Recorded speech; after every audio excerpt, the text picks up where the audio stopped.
Ketu transit আপনার জন্য খুব বেশি ভালো মিথুন রাশি যদি হয়ে থাকে আপনার। মিথুন রাশির জন্য রবির ট্রানজিট অতটা ভালো নয়।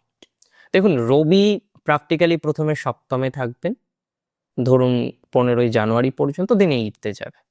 সো অষ্টমে রবির প্রভাব আমরা ইউজুয়ালি ভালো দেখি না, এবং আমি যদি বলি 7থেও রবির প্রভাব যে খুব ভালো, সেটা কিন্তু নয়।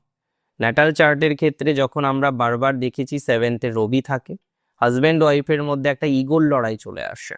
কোনো না কোনোভাবে অন্যান্য বিষয়গুলোই হয়তো সাপোর্টিভ পজিটিভ জায়গা পাওয়া গেলেও হাজব্যান্ড ওয়াইফের মধ্যে একটা কিন্তু ইগোর লড়াই আমরা বেশ কয়েকবার বা মাঝে মাঝেই লক্ষ্য করে ফেলি। এই জায়গাটা কিন্তু খুব গুরুত্বপূর্ণ।